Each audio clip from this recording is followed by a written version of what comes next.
All right. Now let's watch what the fuck happened to Steven Seagal. I've been waiting to watch this for a while now.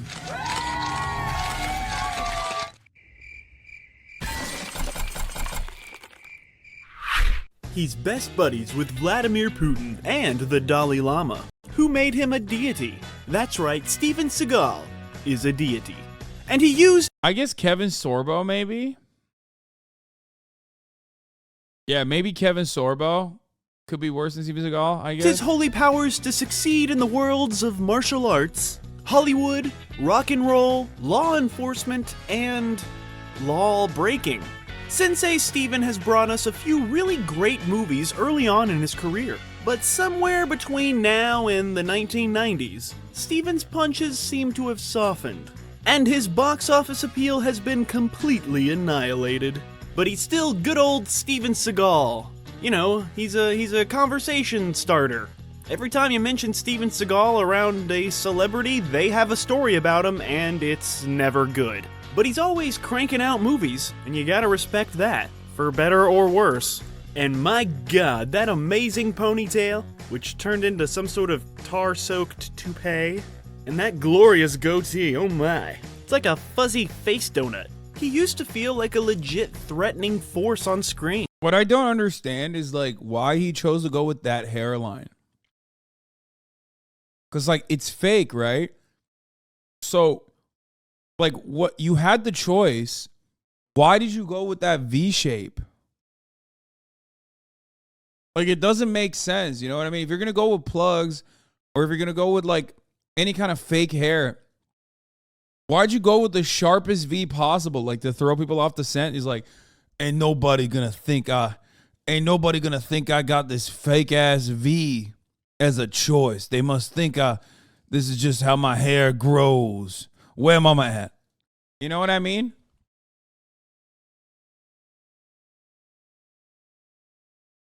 Like, I guess that was his, like, 5-head thinking, where just, like, no one will think it's fake if they see how fucking V-shaped it is. You know what I mean? Like a fuzzy face donut. He used to feel like a legit threatening force on screen. Like a kicking, punching young Marlon Brando. I don't know about that.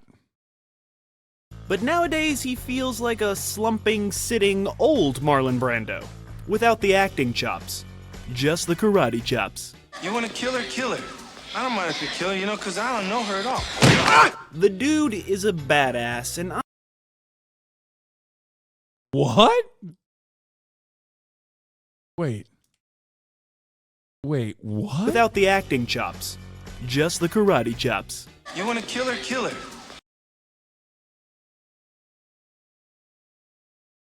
That's crazy. He just straight knocked the random female hostage out, dude. That's wild. I don't mind if you kill her, you know, because I don't know her at all. Oh, he didn't. He punched the dude. I thought he knocked the girl out. I don't know why. Yeah, he punched the dude. The dude is a badass, and I'm not sure if that's 100% true or not, but it is in my heart, and that's all that matters. Steven Seagal certainly believes in Steven Seagal. If your title is Sunday Funday tomorrow, don't stream, please.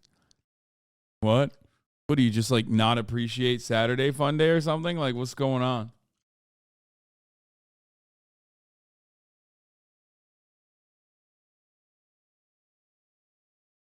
That's so odd. Just anti-fun? Is that what's going on?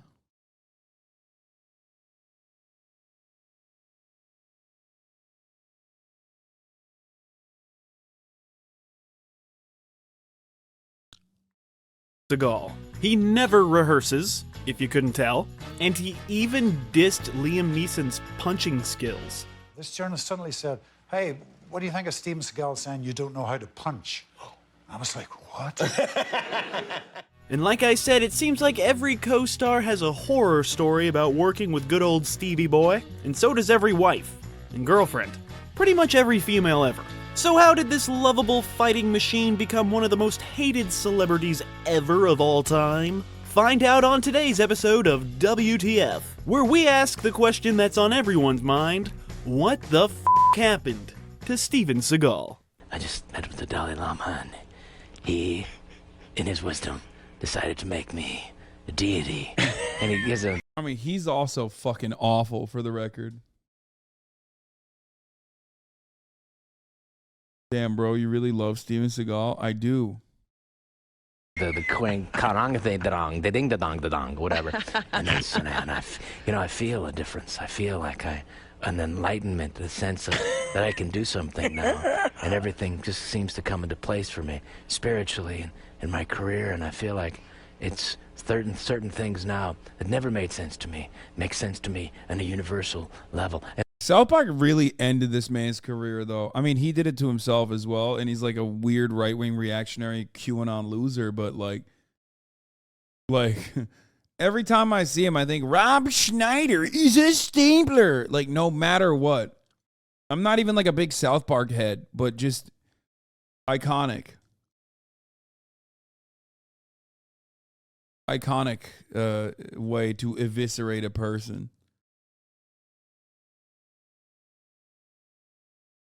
He did ruin every movie he was in. And his assistant comes up to him and says, "Hey, Steven, your ex-wife called. You can't bring the kids over this weekend. You tell that if she doesn't get those kids over here, I'll break her neck." Deity. But to truly understand what the happened to Steven Seagal, we What must is he start wearing? at the beginning. His full name is Steven Frederick Seagal, Frederick, and he's a black belt in Aikido, a style of martial arts that both defends against the attacker while also protecting that same attacker from injury. The primary goal of Aikido is to overcome oneself instead of cultivating violence or aggression. It's like peaceful violence. You don't want to hurt anybody, do you, Steven?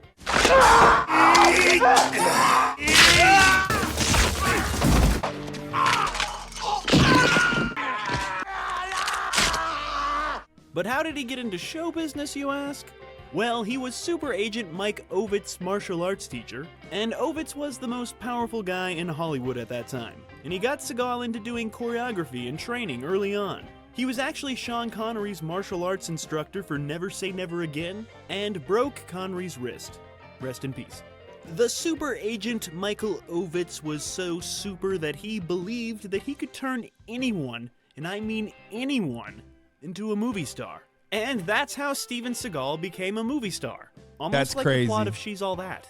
And Steven Seagal is all that. This led to the film Above the Law in 1988. Seagal wrote the screenplay, which he always said was based on his CIA experience, which is all bullshit. One of Steven's many fabrications, there is absolutely no record of Steven Seagal working for the CIA. But then again, why would there be? Which means he probably is telling the truth. So actually, I believe you, Steven. I believe you now.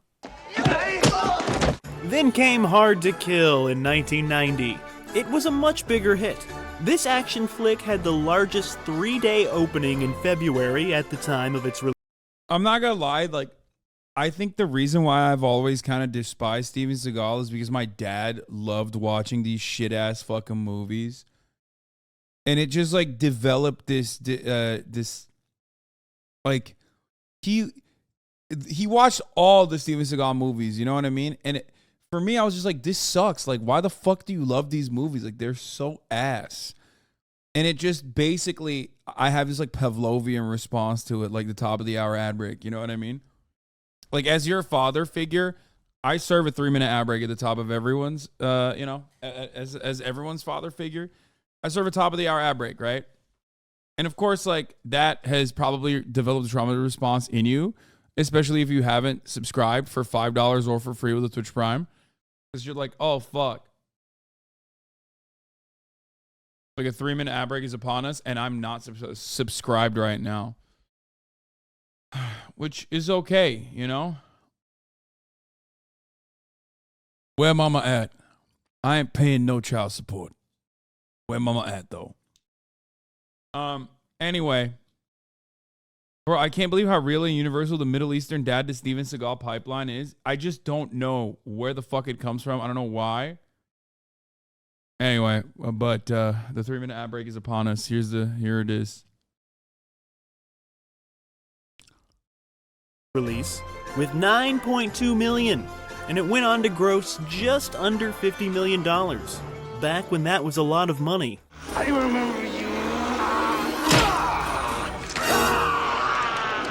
Then Steven Seagal really wanted to play the Danny Glover part in Predator 2, but the director, Stephen Hopkins, said no way, and Seagal went crazy with anger. And so instead of Predator 2, he did a movie called Marked for Death. Marked for Death was named the most violent movie of 1990 by the National Coalition of TV Violence. Back then, she was popping. They were like trying to fucking censor violence and stuff in movies. That was so funny.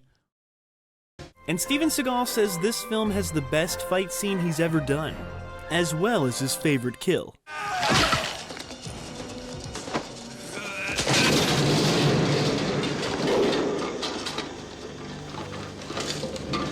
That's awesome.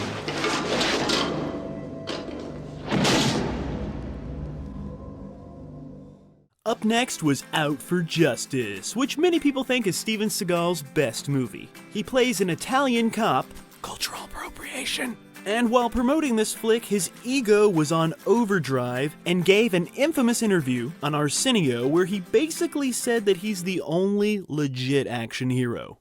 I think that that's a matter of opinion, that he was a champion anywhere. You know. That's Out a for wild Justice thing was to probably say. the best use. It is a wild thing to say when, you know, this is an era where it's pretty much like all superhero action flicks. Like that, the Marvel back then was, like I said, a juiced up foreigner that towers above all Americans that you can't really understand. Like that was every action movie. I mean, every Marvel movie replaced that with like action movies. My girlfriend is dreaming of going on dates with you. Stop it. You didn't have to write that in the chat, but okay. I will try and stop myself. Use of Steven Seagal's skills, his character is surrounded by a great supporting cast. And so there's always somebody there to pick up the slack. Just enough Steviness. Not too much, just right. This is actually a well-directed, dark, gritty crime thriller that just so happens to have a big, dumb action hero in the center of it. Tell your girlfriend I'm already dating your mom. And it works really well. Seagal didn't suck the artistic soul out of this one. It's probably his best acting, even with the ridiculous Brooklyn accent. And the villain in the movie is absolutely terrifying.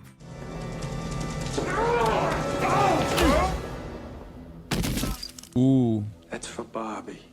that's a good The kill. original title for Out for Justice was The Price of Our Blood, but Warner Brothers demanded it be changed to keep in line with Seagal's other hit films that all had 3 words in the title: Above the Law, Hard to Kill, Marked for Death, Out for Justice.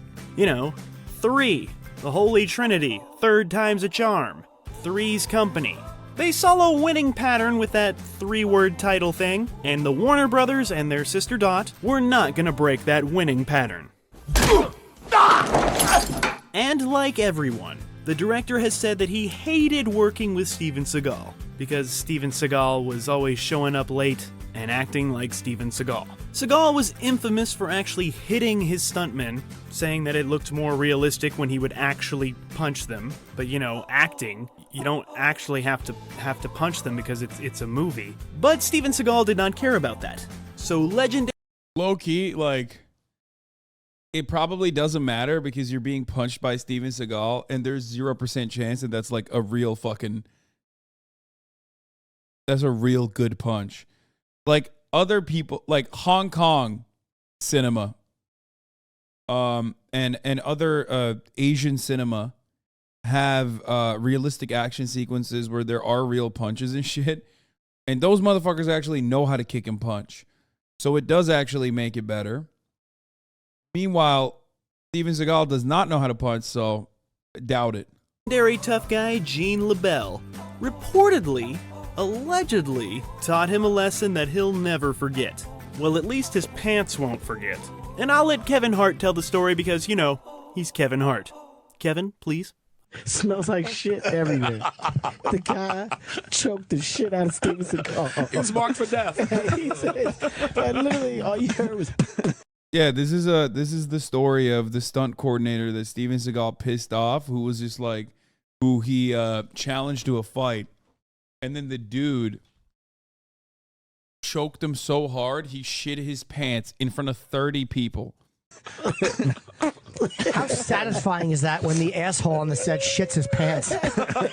How great is that? And since Steven was now a big shot movie star, it was time for him to host Saturday Night Live. SNL is the acronym. And of course it didn't go well.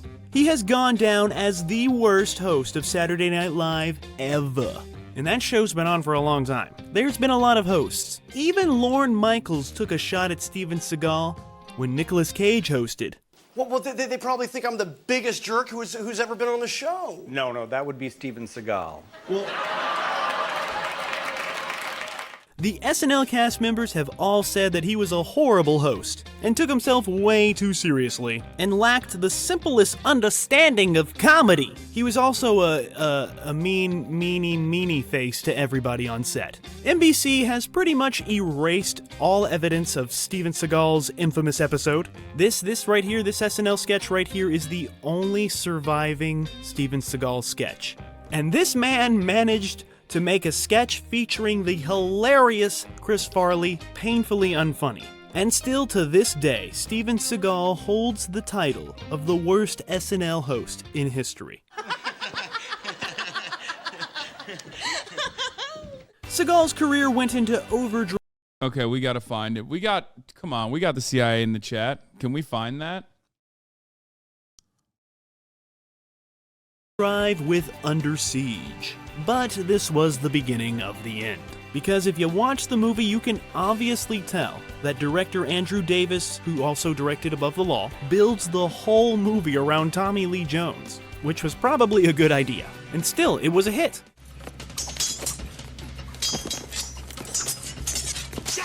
This is Steven Seagal's only starring film to have a fresh rating on Rotten Tomatoes. It's a good one. It's one of the best Die Hard rip-offs. But this time there's battleships.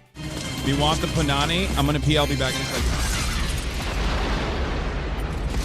After that, Steven Seagal directed his eco-warrior passion project, On Deadly Ground, which was much mocked. Roger Ebert, you know, the famous film critic guy that I always quote, said if you like seeing stuff blown up real good, this is a movie for you. So I guess it's a movie for me.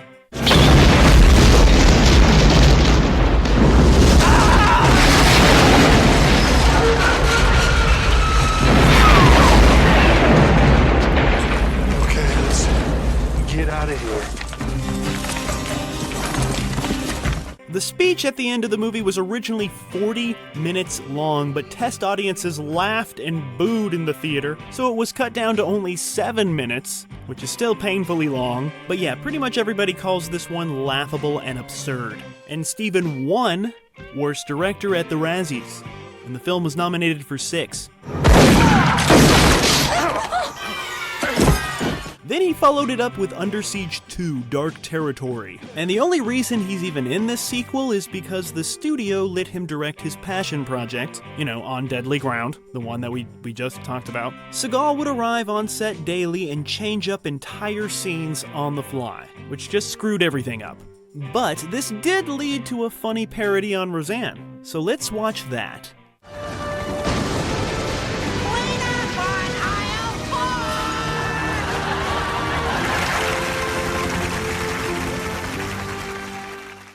Then came Executive Decision in 1996. It's a nice little 90s flick, but not because of Steven Seagal. Many people actually claim that the movie's only good because Steven Seagal dies early on. Spoiler alert. In fact, he was so bad in this pretty good movie that he was nominated for Worst Supporting Actor at those Razzies. And Steven Seagal attacked John Leguizamo after John Leguizamo laughed at something Steven Seagal said, thinking it was a joke. But no, Steven Seagal does not tell jokes. You never laugh at Steven, even though sometimes he's pretty dang hilarious. But then there was Glimmer Man. And this was the low point of his time with Warner Brothers. The combination of Keenen Ivory Wayans and Steven Seagal were no match for Bette Midler, Goldie Hawn, and Diane Keaton, as the Glimmer Man opened in second place behind those first wives and their club. I have something in my pocket right now that'll completely clear up that bruise on your forehead. What bruise? That bruise.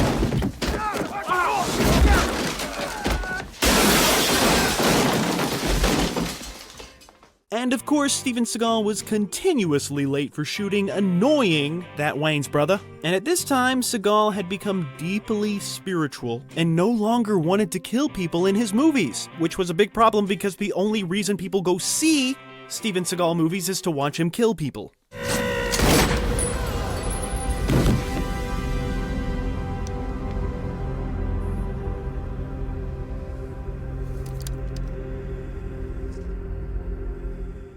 The year 1997 brought us Fire Down Below.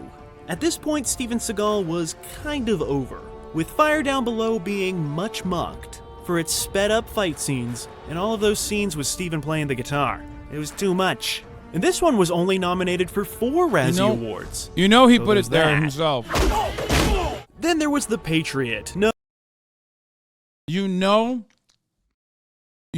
he wanted to put the fucking guitar scenes himself. No, not the one with Mel Gibson. It was an independent direct-to-video film, the first of many which he would do, where Steven Seagal plays the world's greatest immunologist, who's also an ex-CIA hitman. Yes, it's just as crazy as it sounds. It got poo-pooed on by the critics for being a Steven Seagal movie with barely any Steven Seagal action. But those same critics poo-pooed on Steven Seagal for having too much action. So that poor Steven Seagal, he just can't win.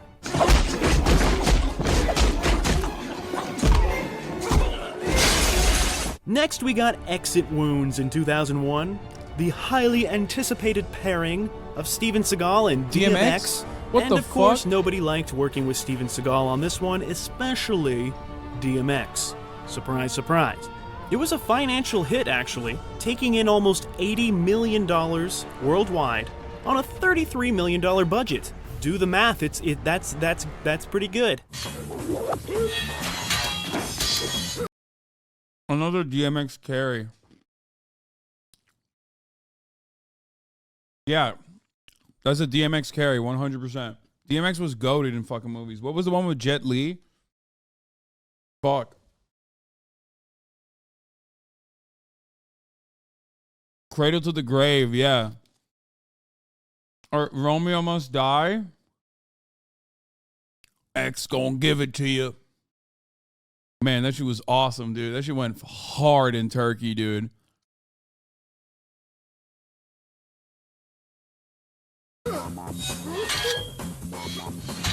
Then came an action film about Alcatraz that's not The Rock. It's called Half Past Dead, and it was a big floppy flop, flopping all over the place. This time, Steven decided to work with a different rapper, Ja Rule, and this was Steven Seagal's last big theatrical release, not including Machete in 2010, but Machete doesn't count. At this point, Steven was traveling with a Buddhist advisor, and on any given day, the Buddhist advisor would give verdicts on Steven's karma, and if the karma was unfavorable, Steven would not film that day, and that pissed everybody off, even Buddha. And like all the other directors, this director said that Steven Seagal was awful. He was a disruptive force on set that would show up late for no reason. Hey, but this one has He's so Donald Trump. He's so Trump-coded every time. 3% on Rotten Tomatoes, and that's better than 0. Steven's movie career was slipping fast, but Steven is a businessman, and he took on the wild world of the energy drink business. Yep, Steven Seagal put his name on an energy drink in 2005, Steven Seagal's Lightning Bolt. Have you tried it? I'm gonna take a sip now. Good to be the king, isn't it? And guess what? This could happen to you if you drank lightning bolt. Lightning bolt. Try it today. What? It's electric. And even though Steven's shadowy... It was billed as the Asian Experience energy drink.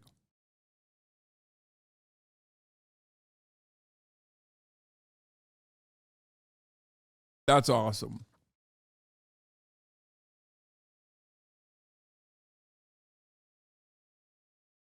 It's electric. And even though Steven's shadowy past has been questioned, there is no question that he does have some mafia ties. See, there was this producer that Steven Seagal made many movies with, but they had a falling out in the year 2000. And one day, Steven Seagal was ordered into a car and taken into a Brooklyn restaurant, where he met with a Gambino family captain, some guy named Sonny. And in the meeting, Sonny ordered Steven Seagal to go back to working with his old producer, and to pay the Gambino crime family $150,000 every time he made a film. So right then and there, Steven Seagal gave them $700,000. As he left the meeting, one of those mafia guys put his arm around Steven Seagal, looked him in the eyes, and said, if you would have said the wrong thing, they would have killed you, you see? Would have been sleeping with the fishes. Oh my God, someone's calling the police! Hey, you stop that! Now you stop that! You stop that right now! Steven Seagal almost had a comeback when Jackie Chan suggested him as the villain in Rush Hour 3, but that didn't happen. And he was offered a role by Sylvester Stallone in The Expendables, but he turned down. He turned down a role in The Expendables? What a fucking dumbass. That film because he had a feud with one of the producers. So Rush Hour 3 and The Oh my God, he had... Why did they keep offering him a fucking life raft too? Like, there's no... He had no business being in any of these productions. Expendables would have been pretty big comebacks that would have certainly led to better things. But no. I did kind of like Machete. He played the villain in this Robert Rodriguez magnum opus, and this was the first theatrical release that Steven Seagal had been a part of in 18 years. Fuck it.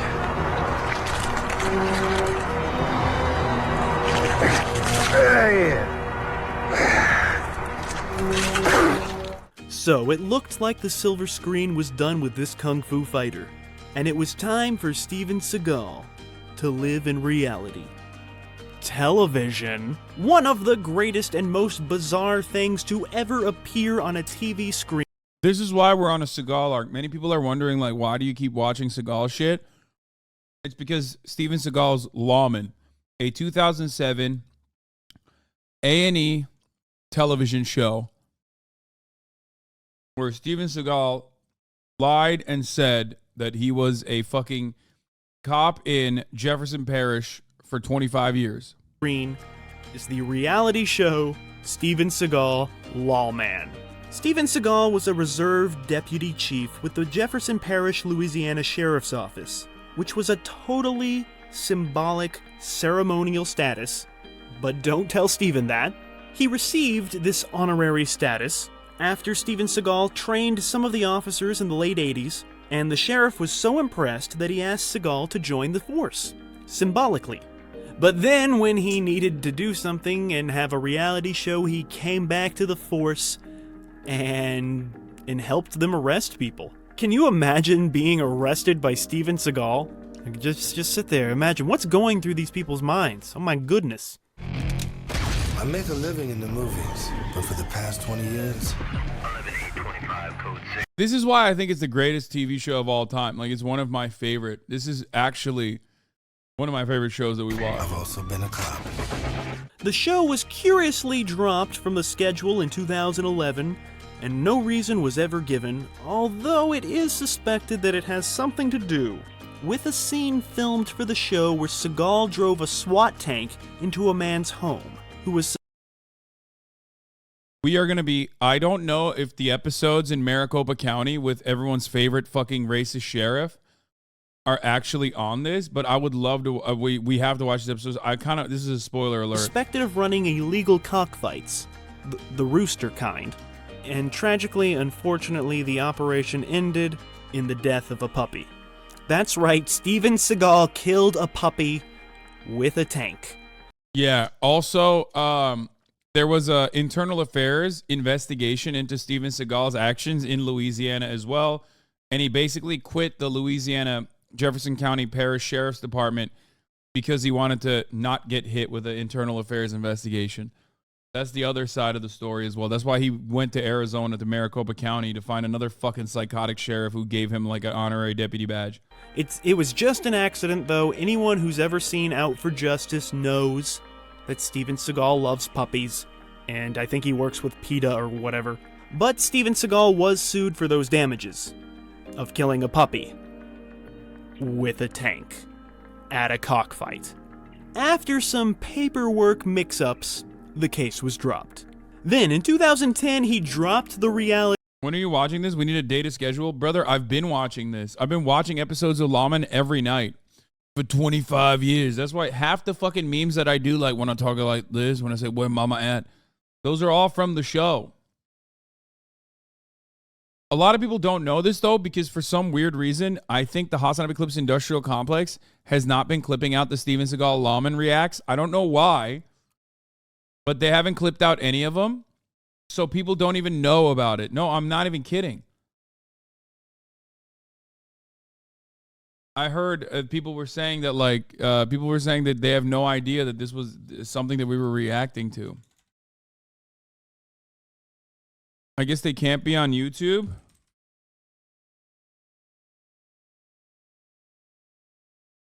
There's a couple.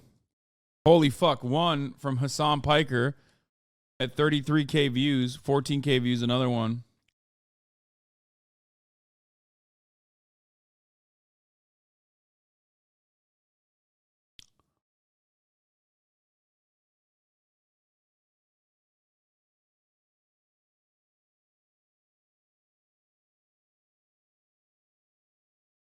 And it's weird because it's like literally some of the best reacts.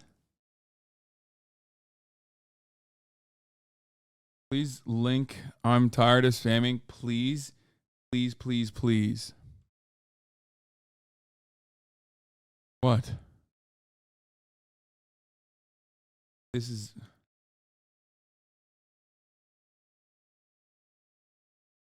Thanks, chatter.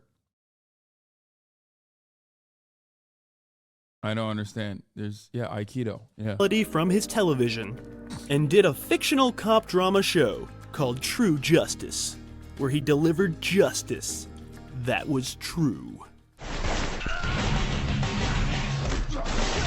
And while he had been kicking ass doing all those things, he had also been drowning in straight-to-video movies for the past 20 years. I will now read off the titles of all those motion pictures. The Foreigner, Today You Die, Black Dawn, Mercenary, Mercenary for Justice, Belly of the Beast, Clementine, Into the Sun, Submerged, Flight of Fury, Urban Justice. Yes, we've been watching Lawman, and yes, the reason why I love it is because this chatter is correct. It shows how corrupt and worthless the institution of policing is, that some random untrained actor who isn't officially employed as a cop is allowed to participate in raids and arrests. The fact that this shit isn't unconstitutional is ridiculous, and it literally goes back to the days when a sheriff could just round up any old asshole as a part of his posse, and this isn't the Old West. That shit should be completely illegal. It also kind of shows that there is not much difference between Steven Seagal and all the other fucking untrained dipshits that are like actual full-blown cops. And most importantly, it just basically shows how rotten to the core the policing is as an institution, because it's an occupying force in black neighborhoods. They show Steven Seagal's 2007 reality TV show Lawman basically fucking is supposed to be pro-cop. It's a sequence of pro-cop television that is supposed to make you understand and side with the cops, and you know, you're supposed to develop sympathy for police officers and how difficult the job is, and yet it basically misses the mark by the widest of margins. It is the greatest effortless anti-police content that we have, the probably the best. It's like better than Audit the Audit. every episode features Steven Seagal and the band of roving thugs that he follows along in his ride along. Unironically, racial profiling and mass incarcerating random black people for the crime of existing in the periphery of Steven Seagal's now trademark term, Aikido vision. Pistol whipped. Against the dark. The Keeper. A dangerous man. Shadow Man. A good man. Born to raise hell. Maximum conviction. Attack force. Force of execution. Gut. Me and my brother tried to watch one of these like later Steven Seagal movies, ironically, and it was fucking hard, dude.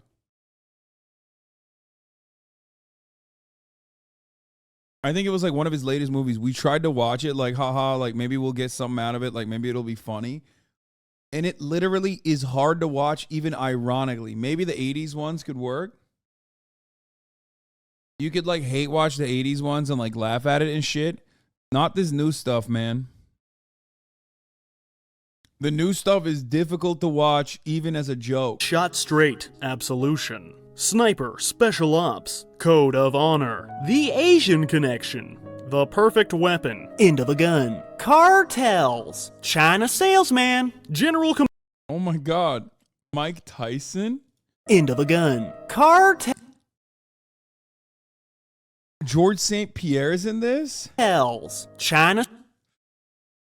Mike Tyson? Salesman. General Commander. Beyond the Law. Oh, DMX did another one? What the fuck? Out of Reach. Out for a Kill. Driven to Kill. Contract to Kill. And something called Kill Switch, which has the worst fight scene editing anyone's eyes have ever seen.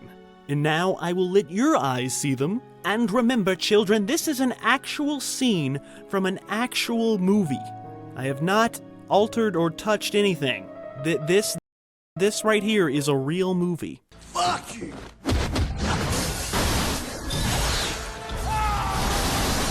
Oh, dude. They edited this like a Korean reality TV show.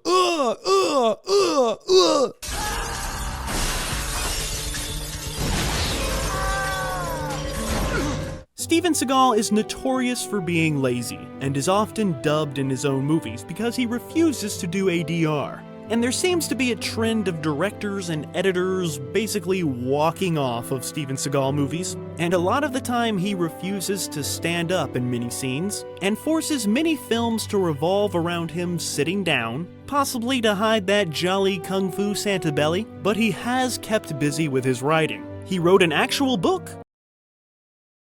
The Deep State and the Hijacking of America, The Way of the Shadow Wolves. In 2017, called The Way of the Shadow Wolves, The Deep State and the Hijacking of America, a book about a secret globalist agenda to Oh my God, he wrote the QAnon plot before QAnon popped off. Like, or while QAnon was popping off. Is Steven Seagal Q? Destroy the United States, and only one man can stop it. And that man is a thinly veiled version of Steven Seagal. That's right, Steven Seagal wrote a book about a version of himself who's not himself fighting the deep state, which is Oh my God. Forward by Sheriff Joe Arpaio, who was also the reason why Steven Seagal was, again, deputized in Arizona, because Sheriff Joe Arpaio deputized him so he could do that fucking... so he could continue his TV show, Steven Seagal's Lawman, where he ended up killing a puppy in that raid that you saw in a tank. That is something that happened. Yes, Joe Arpaio is good friends with Steven Seagal. A version of himself who's not himself fighting the deep state, which is kind of based on a true story, he says. He calls it a fictional book based on reality. Wow. And because of that... Stop acting like you're just finding out about this. We know you're an avid Chapo fan. I am an avid Chapo fan. I do not remember this reading that they did. This reading series, if they did one. And I'm going to learn how to read. And he comes out and he said, I just read the greatest script I've ever read in my life. He goes, really? Who wrote it? I did. And even though Steven has had his fair share of cinematic crap, it's his personal life that has truly destroyed his legacy. He has had several women come forward to accuse him of casting couch situations, and he's been one of the most #MeToo'd guys of that whole movement. It's crazy because it's like he is like under the radar. This part is true. But because he's Steven Seagal, like no one really gives a shit about him. So like he just basically flew under the radar of the Me Too movement. And also he's in fucking Russia. So And I'm not sure about the evidence or anything of these damning accusations, but they all sound the same. There feels to be some legitimacy there, but what do I know? Don't trust anything I say. Ever. And even... Wait, what? Yeah. He's in Russia? You didn't know? Steven Seagal is now like an envoy of Russia. He now literally does propaganda for the Russian state. And I'm not saying that with like the whole, oh my God, it seems like it's 9 o'clock in Moscow type shit. Like he literally, you know, I'm not like a Blue Anon type person or a Russiagate conspiracist, but he like literally does, he does straight up Russian propaganda. Like he will, yeah, he tours DPR and LPR with the Russian military. He'll go to sites that have been like bombed by the Russian military and go, here, as you can see, Ukrainians bombed this site on their own. What? Jojo the Mofo is your biggest fan? Wait, is that the person? Are you Jojo the Mofo? Is this yours? Joe Blow Originals? No, right?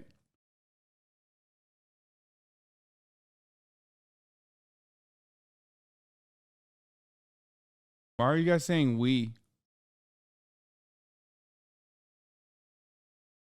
No, Joe Blow is a website.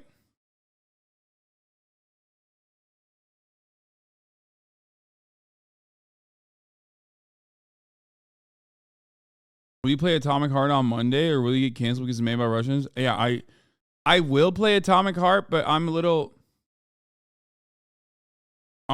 worried that JoJo is a W streamer. Oh, nice. I'm a little worried that it's gonna suck. Not that it's made by Russia. I don't give a fuck about that. JoJo, friend of Berlizzi JoJo.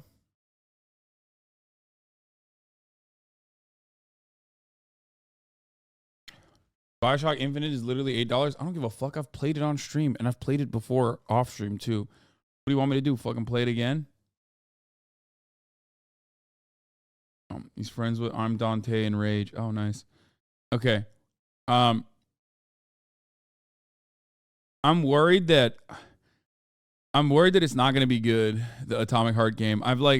The more I looked at the there are rumors about Atomic Heart among Russian game devs. I don't care. I don't care about guys, I literally do not give a shit if Atomic Heart is directly funneling supplies to the Russian government, okay? I don't care. I have given more money to the Ukrainian arms than I will ever be able to fund Russia by purchasing one video game or doing literally fucking endless amounts of marketing, okay? I'm an American taxpayer. I don't know if you know this. I'm in the top tax-paying bracket. I have literally handed Ukrainians multiple anti-tank weapons, okay? That's number one. Number two, I've also raised funds for Ukrainians as well. I don't believe in this consumer led boycott. It might actually be successful because it's if it's backed by the State Department or whatever, but I don't give a shit. I don't do fucking consumer boycotts like this. I think it's stupid. Regardless,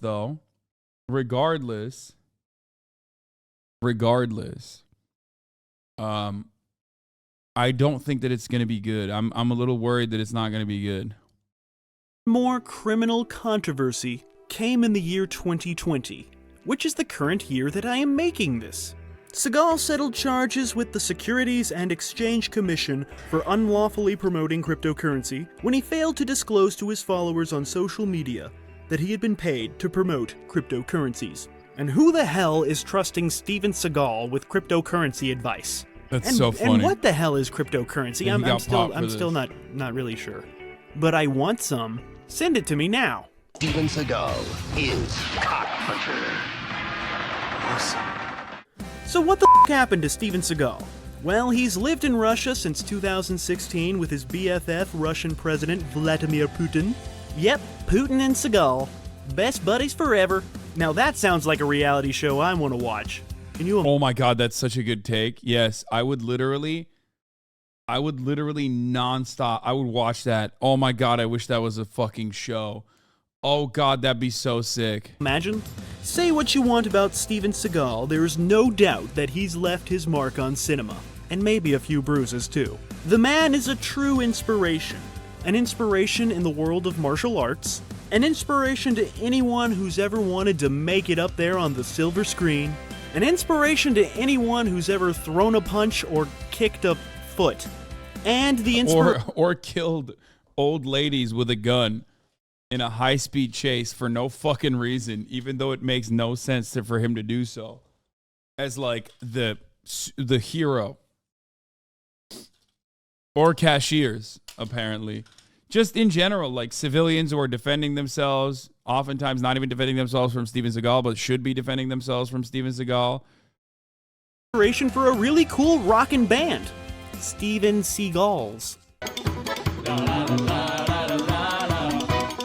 You've been thunderstruck. He started out as a great martial artist with some great screen presence, who worked with some talented filmmakers and made a few decent flicks. But his ego got bigger than his belly, and Steven took control of his uncontrollable career, and that was a bad idea, forever dooming him to a world of straight-to-video garbage. Is there a comeback in the works? I don't think he was ever fucking a great martial artist, okay? Aikido is like, whatever. I doubt it. I mean, it worked for JCVD and other action heroes of that time, but Steven is a different breed. He has often said that Under Siege 3 and Above the Law 2 are in development, although he said that in 2016 and we ain't seen nothing. And he's considered running for office, governor of Arizona, so we have that to look forward to. Oh, that's a perfect state for him to actually run and win, by the way. Oh my God. I think he could literally become the governor if he ran for governor. And he's one of those Trump supporters. And we all know that's a big no-no in the land of Hollywood land. So that might have something to do with something, I don't know. So I guess if you lie about your training and your badass past, and treat everyone like crap, and make nothing but lazy, horrible movies for decades, and get involved with illegal criminal activity, and act like a jerk all the time, and hashtag Me Too a bunch of people, then yeah, your movie career, it might suffer. And boy howdy did Steven suffer.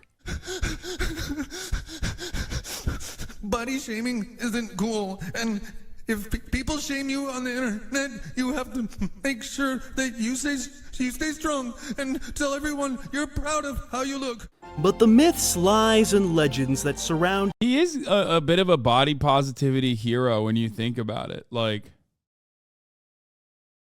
actually, I never really thought about it that way. Low key. Think about it. He's showing you, like, oh, you guys all love when Lizzo's doing fucking squats and cartwheels or whatever the fuck she's doing, but all of a sudden, when Steven Seagal is doing big boy advocacy, everyone's like, oh man, yeah. All of a sudden, when Steven Seagal is doing martial arts sitting down, you have an issue with that. I see how it is. Steven Seagal have made his story even more interesting. He's way more interesting than any character he's ever played on screen.